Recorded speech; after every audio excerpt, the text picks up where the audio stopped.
multidisciplinar, né? Isso faz parte aí da minha formação básica e do grupos que eu trabalho, então sempre próximo dos microbiologistas, pessoal da enfermagem, né? Com a Laura, pessoal da farmácia. Então acho legal porque conversar a mesma língua facilita um pouco os processos. Então vou tentar trazer um pouco da língua do ortopedista, né, para vocês, para ver se consegue melhorar essa comunicação, né? Com certeza da parte da farmacocinética, dinâmica, tudo, você tem muito mais conhecimento do que eu. Então a ideia é tentar unir essa língua aí para vocês poderem conversar com os colegas que vocês trabalham aqui ou em outras instituições. Então, sou ortopedista de formação básica, né? Eu trabalho num centro, né, grande aí de cirurgias ortopédicas que trabalha muito com fêmur, paciente idoso, tudo. E eu fiz trauma na Escola Paulista, então eu mexo muito com fraturas no geral, né? E acabei indo para a parte da infecção óssea, mas até hoje eu atuo muito com a parte de trauma, fraturas e tudo. Quando a gente fala, né, em quando pensar o que tipo de dispositivo o ortopedista ele vai usar, qual raciocínio que ele tem, né? Ele tem um raciocínio muito voltado para a anatomia e para a função do paciente, né? A meta de todo o ortopedista é tentar voltar à função daquele membro que quebrou, seja o braço, seja a perna, seja a coluna, né? Então ele vai tentar voltar ao máximo possível do que o paciente era antes, da função antes de ter aquele desgaste ou aquela fratura, né? Então, no contexto fratura, quando quebra, é importante a gente entender por quê? Porque dependendo de onde quebra, a gente pode pensar no implante, isso pode levar a uma mobilidade ou não para o paciente, e a mobilidade ela é importante para o risco de TVP, isso que vem as indicações, né? Então, o fêmur, anatomicamente, ele é dividido aqui, né, na epífise, que é a região da cabeça, onde articula com o quadril do acetábulo.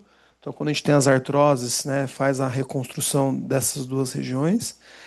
E tem essa parte da cápsula articular, né, que pega um pedaço do colo, né, que seria o pescoço, aqui o colo do fêmur, e ela acaba bem aqui onde começa a metáfise e logo descendo para a diáfise. E o que essa parte capsular aqui em verde ela tem de importante? Toda a irrigação do sangue ela é intracapsular.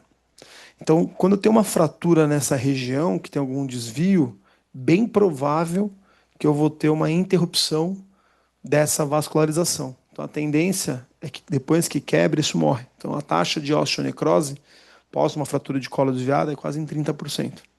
Óbvio, tem pessoas que a gente pensa se vale a pena investir ou não, né? Salvar o osso nativo, aquilo que veio, né, feito, e não fazer uma prótese. Porque a prótese, né, uma linguagem mais próxima de quem não está convivendo com a ortopedia, ela funciona como um transplante. A gente tira essa articulação nativa, que tem osso, articulação, e põe um dispositivo protético de metal, revestido com cera ou polietileno. Então, entender essas regiões anatômicas de o que é intracapsular, né, colo e cabeça, da metáfise extracapsular, que é a região transtrochanteriana, subtrochanteriana e a diáfise, consegue nos mostrar o que a gente pode tratar, né?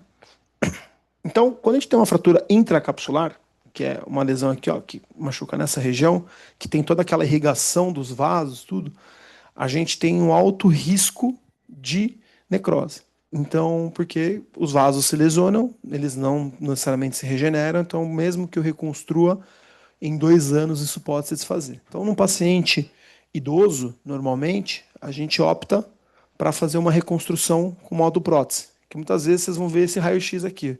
Eu tentei trazer os raios-x, que muitas vezes são os que você tem acesso, né? No implante, cirurgia vocês não têm muito, mas o raio-x é esse aqui que vocês veem, que é a reconstrução. Então ele reconstruiu com esse dispositivo aqui que faria a função da cabeça, né? Ele vai por dentro aqui do canal medular do fêmur para se fixar nele. Nesse caso, a prótese total ela faz a reconstrução da conchinha do acetábulo, que seria essa parte aqui no osso nativo, né? Existem próteses que só reconstroem essa parte, que não necessariamente essa parte faz. Aí eu discuto um pouquinho mais sobre isso no próximo slide, mas só para vocês entenderem. Então, quando tem uma fratura intracapsular, geralmente no paciente idoso, a gente pensa aí nas fraturas desviadas em fazer uma prótese. Tá? Posso no idoso não fazer uma prótese? Sim. Né? Nas fraturas não desviadas ou com desvios bem leves, existem a fixação de parafuso canulado, que são esses parafusos aqui. Por que eu quis trazer isso? Porque às vezes você vai ver, pô, esse paciente quebrou o colo, o cara não fez uma prótese, está errado. Não. existe essa alternativa, então antes de julgar o colega, né, entender que existe essa alternativa. E a questão que ela é utilizada mais para fraturas pouco desviadas, mas esse risco ele existe, menor do que se tivesse um grande desvio, né, uma grande quebra. E também quando o paciente é jovem, abaixo de 65 anos, a gente tem que pensar que ele ainda é muito jovem para receber uma prótese, porque a prótese ela tem um tempo de vida. Eu brinco com todo mundo que carro, que máquina que você conhece no mundo que não precisa de uma revisão. Se for para pensar, tudo precisa de uma revisão. A única máquina que não precisa é a gente. Que, na verdade, precisa, né? A gente acaba botando, né, um WD-40, que são esses ácidos hialurônicos, corticoide, né? Acaba trocando, mas assim, pensa, 70 anos depois, que máquina que você conhece, que 70 anos se mexendo, passando por chuva, sol, não sei o que, precisa trocar. Eu não conheço, eu conheço o corpo. Então, no jovem, a gente tenta investir um pouco mais para depois fazer a prótese. Até porque ele tem uma reserva fisiológica maior, ele consegue passar por uma, duas cirurgias. O idoso, o ideal é você resolver a vida dele naquela cirurgia. Então, existe essa opção, e eu vou falar depois por quê, porque muita gente restringe a questão do movimento nessa opção. Então, essa pessoa, às vezes, tende a ficar mais imóvel, né, pouco móvel, do que uma pessoa que faz uma prótese. Então, isso. E quando a gente tem as fraturas aqui, região extracapsular, que são as fraturas da linha intertrocantérica, aqui da região basal, essa parte em vermelho, a gente já foge da zona de vascularização. Então, isso permite que a gente faça reconstruções, ou seja, a gente pode tentar permanecer o osso. E o mais comum, acho que aqui dificilmente vocês vão ver esse dispositivo, um dispositivo um pouco mais antigo, e ou em alguns lugares de SUS, né, que não tem tanto recurso.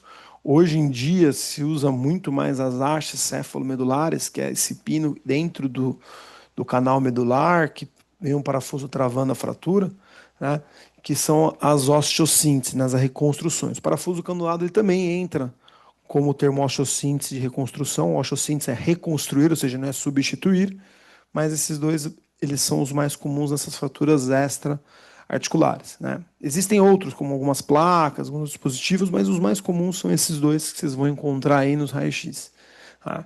E daí, daqui a pouco, a gente vai falar um pouco cada um aí com a questão do andar ou não, mas esses são os raios-x mais clássicos, geralmente nesses tipos de fratura. E quando a gente tem uma fratura aqui na região subtrocantérica ou para baixo, né, a gente tem que pensar num dispositivo que pega todo o fêmur como um todo, né, que são as hastes. Então, no caso, eu trouxe uma haste que a gente chama de céfalo medular, ou seja, que ela fixa na região da cabeça e vai até o final todo. Mas se fosse uma fratura diafisária mais embaixo, aqui nessa região, existem só hastes centromedulares, que não precisam fixar a cabeça. Né? E também ela funciona com uma fixação aí adequada. Então esses são os raios-x que vocês vão encontrar aí mais no dia a dia, né, na rotina de vocês, quando vocês virem uma fratura de fêmur. Quando a gente tem um desgaste do quadril, que normalmente vem nessa situação, aí não tem jeito, porque a articulação ela está morta. Então a única opção que a gente tem quando a articulação morre, né, é trocar a articulação, que é a prótese. Opa, que é esse dispositivo aqui. Então, né, pensando nas próteses e suas indicações, são essas no contexto de fratura, né, muito dependendo da onde é a região anatômica, e na questão da prótese, do desgaste da articulação, né, e não tem outro caminho a não ser, depois de todos os tratamentos não cirúrgicos, né, infiltrações, fisioterapia, salatron, tudo que vem se discutindo aí o tratamento cirúrgico, ele é mesmo a substituição da cartilagem, e aí é prótese, tem diversas próteses para se discutir. Tá? Agora vamos, o que isso muda entender esses bandos de implante aí no dia a dia. Então, só para entender, né, a preservar a cabeça, que é fazer a osteossíntese, foi o que eu falei nas fraturas pouco desviadas, geralmente no paciente jovem que foi vítima de alta energia, né, um trauma, um acidente automobilístico, queda da altura, tudo. Daí os positivos são parafusos canulados, algum daqueles DHS. E substituir a articulação nas fraturas de colo, elas são para o idoso mais frágil, que tem uma baixa reserva energética, então fazer muitas cirurgias para ele não é legal, né? Que tem um risco de uma vascularização pior, porque desenvolveu muita fratura, e principalmente ele permite manter carga precoce. E as próteses, ela pode ser só a parte do fêmur, como eu havia comentado, inteira. Isso depende de quanto de atividade aquela pessoa tem. Se for uma pessoa muito ativa, aí você tem que fazer a prótese que a gente chama de total, que pega a conchinha do acetábulo e o fêmur. Por quê? Porque o atrito entre a prótese a outra parte da prótese é menor do que a prótese do fêmur, ferro e o osso. Se você for parar para pensar, é uma dobradiça. A articulação ela é uma dobradiça. Então, imagina que eu não tivesse esse revestimento aqui, né, de metal, que no meio tem um plástico, um polietileno ou cerâmica. Imagina essa bolinha de ferro raspando no osso. O quanto isso ia se desgastar. Agora faz isso vezes 1000 vezes por dia, vezes 365 dias, vezes 10 anos, né? O quanto isso desgasta.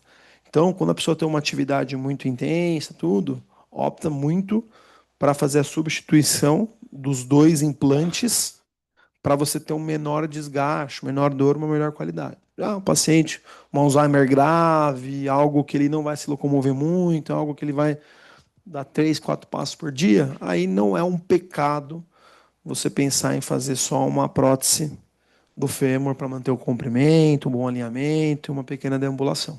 Tá? Então, esse é o raciocínio das hemiartroplastias para as artroplastias totais de quadril, quando a gente tem. E quando a gente pensa, né, quando usa a haste ou parafuso, a haste, como ela está dentro do osso, ela tem um conceito de compartilhar a carga, não sustentar. E aí isso permite com que você tenha uma resistência maior em fraturas mais instáveis, aquelas que são mais suscetíveis a se soltar. Então, nas fraturas mais instáveis, mais fáceis de soltar, a gente opta pela haste. E muitos cirurgiões têm a tendência em liberar a carga, liberar o paciente para pisar muito mais quando faz haste do que quando faz o DHS. Apesar de no livro não ter essa restrição da carga. Mas muitos cirurgiões, você vai ver que no DHS ele, não, melhor segurar um pouco e na haste ele liberar isso. Tá? Então, basicamente, é isso. Quando eu tenho uma fratura da diáfise do fêmur, posso pensar nas hastes intramedulares. Quando é algo mais distal, eu posso pensar numa placa ou também numa haste, se couber os parafusos. E na parte daquela região subtrocantérica, a haste ela tem que obrigatoriamente fixar a cabeça. Não dá para ser só a intramedular que eu havia comentado. E esse é o algoritmo de pensar no implante. Então, colo femoral está desviado, prótese. Não está desviado, penso na demanda do paciente. Né? Existe muita discussão em idoso se vale a pena ou não fazer parafuso por conta do risco de osteoporose. Tem escolas que fazem prótese independente do desvio, tem escolas, a literatura deixa isso aberto. Mas se tiver desviada, não tem discussão, só no jovem que a gente pesa o risco-benefício de tentar salvar, dar uma chance para não ter que fazer uma prótese, porque a prótese ela dura 10, 20 anos, tem umas que duram um pouco mais, e às vezes você não quer passar por uma cirurgia de revisão. Já que a fratura extra-articular subhidrocantérica, se ela é uma fratura estável, bem alinhada, eu posso pensar no DHS, que é aquele dispositivo que é a plaquinha. Agora, se ela for instável, eu tenho que pensar em fazer uma haste independente, né, que for. E se for uma subtrocantérica, a mesma haste, só que ela tem que ser comprida, tem que chegar até o final do joelho. E quando eu tenho a parte da diáfise no meio, ela tem que ser uma haste que pega o fêmur todo, mas não precisa fixar a cabeça obrigatoriamente. E aí eu acho que essa é a grande pergunta, né? Quando pisar? Então, tem vários dispositivos, né? Eu tentei montar essa tabela baseada em alguns artigos. Quando pisar? Então, quando eu uso o parafuso canulado, né, numa fratura estável, o livro, né, as literaturas permite que o paciente pise. Então, ele pode dar um passo ou outro. A questão é que muito cirurgião tem receio de liberar para pisar. Então, o mais comum é vocês verem o cirurgião restringir a carga quando ele faz um parafuso canulado, porque ele tem medo desse micromovimentação, ter microlesão vascular, mesmo não desviando a fratura. Quer dizer, a fratura mantendo no raio-x no mesmo posicionamento. Mas, pela literatura, você pode liberar a carga. Quando eu tenho isso numa uma fratura estável, já num caso mais instável, que tem uma comunição, algo que o cirurgião considera que tem risco, aí ele segura a carga normalmente de 6 a 8 semanas. Então, normalmente de 1 mês a 2 meses, dependendo do cirurgião, ele restringe aquela pessoa para andar. Ela pode sentar, ela pode mexer, ela pode tomar banho, ela pode ficar até em pé e escovar um dente. Mas andar assim livremente, muitos cirurgiões acabam restringindo. E a maioria das fraturas no idoso, ela é instável por conta do grau de osteoporose e acaba fazendo uma comunição, que é a microfragmentação. Então a maioria dos idosos acaba, infelizmente, ficando com essa carga restringida. Quando a gente tem já uma prótese, ela é uma substituição. Então, basicamente, né, que os ortopedistas me perdoem, mas é uma troca de pneu. Então, pneu novo, troquei, zero bala. Óbvio que não é algo criado pelo Deus, é algo criado pelo homem. Então, não é 100% uma articulação normal. Tem seus riscos de sair do lugar, infectar, tudo isso. Mas é algo novo. Então, a pessoa pode andar no momento em que ele estiver acordado, bem, forte, ele pode. Muitas vezes ele demora um pouco isso porque ele está inflamado da cirurgia, corta o músculo para acessar a prótese, então ele não tem força, o paciente muitas vezes é sarcopênico, mas na questão do implante, ele pode andar na hora que ele quiser, né? Desde que esteja bem acordado, tudo isso. Opa. E a mesma coisa nas fraturas transtrochanterianas, né? A literatura ela libera a carga total. Nas instáveis, ele fala da carga parcial, mas normalmente as fraturas instáveis não se faz DHS, vai logo para a haste céfalo-medular. Então, essa opção, assim, apesar de ser citada em alguns artigos, ela não é uma opção muito comum. Provavelmente vocês vão encontrar um DHS numa fratura estável ou uma haste céfalo-medular numa fratura instável, que são aqueles dois dispositivos que eu mostrei, um dentro do osso e o outro que tem uma plaquinha também dentro do osso, mas não na medula, que é aquele parafusão, e os dois permitem andar. Então, normalmente, quando você vê um raio-x desse, você fala, bom, provavelmente esse paciente consegue andar. Né? E as fraturas subtrocantéricas também, normalmente, você permite ela andar, é que muitas vezes o cirurgião tem dificuldade em manter na posição, ele acaba segurando um pouco mais, a depender de quanto ele abre de músculo, força, essa coisa. Então, normalmente, as fraturas de fêmur, exceto os parafusos canulados, o paciente tem uma liberação para andar. Mas isso vai, óbvio, muito de cirurgião para cirurgião, a gente não sabe como é que estava o osso ali dentro. E aí vamos falar um pouco da profilaxia de TVP. Então, por que eu trouxe toda essa coisa? Para vocês entenderem que existem diferentes implantes com a mesma função, que eles dependem da região anatômica, e na maioria deles você permite o paciente andar. Mas mesmo assim, quando você vai ver um algoritmo de TVP, toda fratura de fêmur, um ela recomenda que o paciente faça uma profilaxia de TVP. Porque é o maior osso do corpo, o fêmur. Então ele tem um grande sangramento, ele faz um distúrbio total ali da questão da coagulação, além do paciente ficar mais imobilizado apesar do implante permitir. Você fala assim, pô, mas você falou que o cara pode pisar, mas por que ele não pisa? Quanto disso? A cirurgia requer que corte músculo, fura, faz uma inflamação. Então, o paciente, pelo envolto do osso, eu brinco, né? Que a fratura de fêmur não é um fêmur com uma coisa em volta, é um paciente com um osso no meio. Então, o paciente em volta é mais importante que o osso. Né? Eu falo isso para meus residentes. Então, às vezes, ele não tem força para ficar em pé, ainda mais depois que ele foi consumido por toda a cascata inflamatória cirúrgica. Então, a gente tem os altos riscos clássicos, que são os idosos fragilizados, que é quem, na maioria das vezes, quebra o fêmur, as cirurgias de quadril e fêmur, e muitos dos idosos têm, né, doenças oncológicas. Hoje temos uma pandemia de obesidade, ou já tiveram alguma TBP prévia, e muitos são frutos de um trauma, de uma queda que o osso quebrou. Então, ou seja, basicamente todo mundo entra no alto risco aqui. Né? E aí o que a gente tem que ver? Sempre o risco de sangramento. A mobilização precoce ela é importante, acho que muitas vezes a gente, né, esquece de estimular, liberar, não só para TVP, mas para trânsito intestinal, dor, essa parte. Tem as compressões pneumáticas, que são as meias de compressão, né, sendo aquelas ativas ou não ativas, e a hidratação, que é algo que eu acho, né, que muitas vezes a gente esquece de estimular a pessoa a tomar água, que ajuda na fluidez aí. E toda vez, se o paciente não tiver uma contraindicação, você proteger ele farmacologicamente. Então, existem alguns scores que a gente vê se tem risco ou não para TVP. Só que esses scores, basicamente, eles são para cirurgias bem menores. E no fêmur a gente utilizaria para um paciente jovem, 20, 30 anos, para ver se ele tem algum risco ou não. E o principal deles é o score de Caprini, que é um score, né, para pacientes cirúrgicos que vê se ele tem um risco ou não de tomar TVP. Então, talvez vocês encontrem alguns algoritmos de alguns lugares, né? Se o paciente tem qual score de Caprini para liberar ou não TVP, cirurgias como ligamento, ou algumas cirurgias no pé, tornozelo, Tem gente que se baseia muito isso. Eu trouxe mais porque muitas vezes na graduação de vocês, na pós-graduação, na rotina de vocês, deve se discutir isso. Então, mas para o fêmur, dificilmente alguém não vai recomendar ou esperar um caprine para fazer, porque ele já entra naquele alto risco ali de TVP.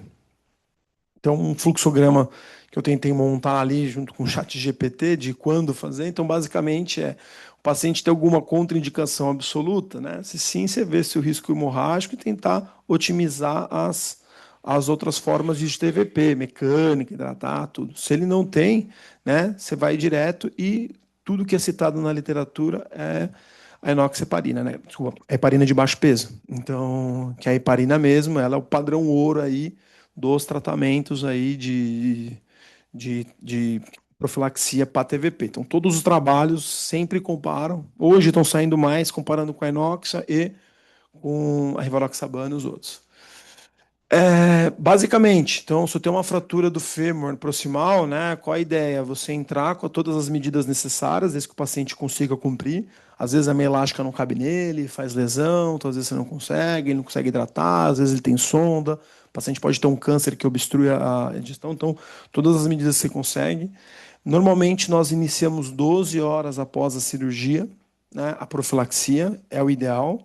Porque a gente pede 12 horas, pode ter aquele primeiro contenção, aquela primeira hemostasia, porque mesmo a gente fechando, fazendo toda a cicatrização, existe um sangramento residual. Então a gente pede para iniciar nas próximas 12 horas de cirurgia. Óbvio, se teve alguma outra coisa que eu peça, daí a gente acaba orientando a não fazer, mas normalmente é isso. E a recomendação é manter por até 30 dias, tá? O risco de TVP, ele começa a partir das 72 horas pós-cirúrgica, sendo o pico dele na 17º dia. Esse é o risco da trombose nas cirurgias de quadril. Mas a gente sempre mantém por 30 dias, até por uma coisa comercial, que é a caixinha do remédio, né? Que muitas vezes ele compra, fica fácil para ele. Se a cirurgia ela for adiada por mais de 24 horas, é recomendado você fazer a profilaxia. Eu já vivi situações, né, principalmente em SUS, material, tudo, que o paciente ele teve TVP, ele tepou durante isso. Então, assim, eu acho que é prudente a gente, assim, se for prorrogar muito, né? Na verdade, sim, se não for para outro dia, faça. Eu sempre uso as drogas que têm menor meia-vida possível para poder suspender rápido, né? Óbvio, se tiver algum sangramento alto, então tentar otimizar outras medidas, principalmente as mecânicas, já que ele não pode fazer a farmacológica, e na alta sempre garantir que esse paciente ele tenha a prescrição, a orientação adequada, né? Muitos pacientes, e acho que vocês têm visto mais do que nós médicos, esses estudos de vida real farmacológico. Então o cara ele vai, faz um ensaio clínico randomizado, que é lindo, né? O paciente ganha a medicação, ele ganha o Uber, ele ganha o celular, todos os exames. Mas quando a gente joga ele na vida real, né? Ou seja, ele ganha um salário mínimo, ele vive no CPTM, ele tem 5, 6 mil problemas para resolver, ele não consegue comprar um xarelto de 70, 80, 90, 100, cento e poucos reais. Então, assim, vida real, muitas vezes nos traz essa coisa. Mas é nossa assim, obrigação, gente da saúde, tentar garantir que esse paciente seja, né, o mais protegido possível, então que essa informação seja bem orientada. Ainda mais para um paciente idoso, ele toma muitas medidas, né, de TVP, muitas vezes infartaram, então toma clopidogrel, toma AS, deve tomar junto, não tomar junto, ver quais são as interações com a rotina dele. Isso é importante para a gente fazer. Aí eu trouxe, né, as principais recomendações. Então, na verdade, sim, todas as cirurgias de fêmur têm um alto risco de tromboembolismo, né? E a literatura traz que todos, principalmente, são as heparinas, enoxaparina. E as alternativas são, né, as drogas, né, apixabana e rivaroxabana.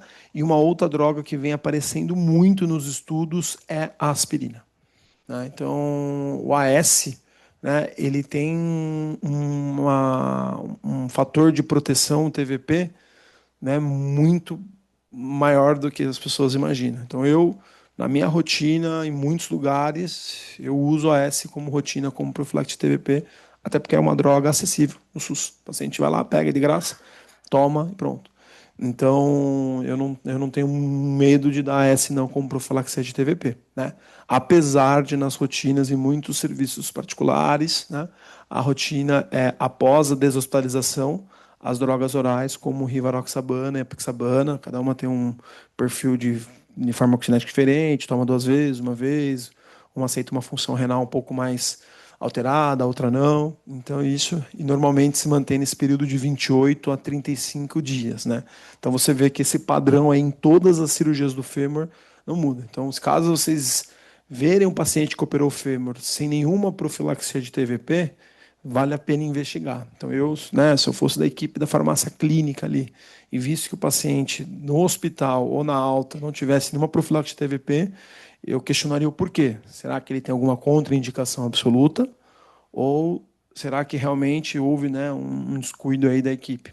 Muito difícil, mas assim, eu acho que vale a pena isso. Então é isso que a gente tem aí na literatura ortopédica, é isso que a gente discute, é isso que a gente ensina para os residentes. Eu sou preceptor de duas residências diferentes, então é isso que a gente ensina para o residente e é isso que ele deveria praticar no dia a dia. Então, a minha ideia é trazer um pouco disso para vocês, para estreitar essa comunicação, para vocês poderem conversar um pouco melhor com a equipe. Tá bom? Obrigado, estou aberto a qualquer comentário, pergunta e tudo mais. Tá bom?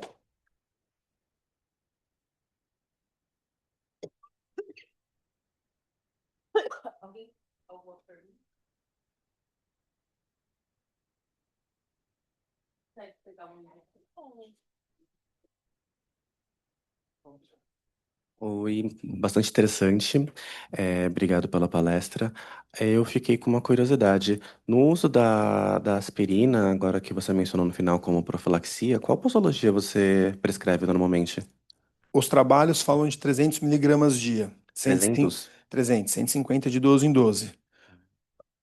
Às vezes o paciente tem dificuldade, porque o comprimido às vezes não consegue de 50, tudo, então eu costumo às vezes usar 100 de 12 em 12. E assim, minha experiência clínica, vamos esquecer um pouco a evidência, tá? Uhum. Minha experiência clínica, até hoje não tive ninguém com TVP. Eu coopero bastante gente. Mas assim, os trabalhos falam de 150 a 300 miligramas, Dia. tá? Dia, Ah, isso, perfeito. entendeu? É isso que fazem os trabalhos. Eu gosto muito da aspirina. Muito. Inclusive porque eu tenho assim, eu tenho uns vieses, porque tipo, a aspirina, ela tem aquela antiformação trombina, não forma aquele halo. E assim, o contexto de infecção, se você for ver, o abscesso e o biofilme tem um halo fibrótico. Então eu ainda tenho um feeling que ela ainda ajuda a dar uma proteção na infecção. Mas é uma coisa muito minha, assim, muito minha. Eu sei que ela é segura porque hoje os trabalhos falam muito disso e ela é acessível no SUS, né? E é interessante porque a rivaroxabana, a sensação que muitos cirurgiões me relatam, eu também tenho, é que ela tem uma incidência de exsudação maior nas feridas operatórias. Então a gente vê que o paciente ele exuda um pouco mais ali, uma secreção seremática. E isso dificulta muito a questão de interpretação se aquela ferida está potencialmente infectada ou não, porque o exudato, né, a persistência do líquido, ele é um sinal suspeito.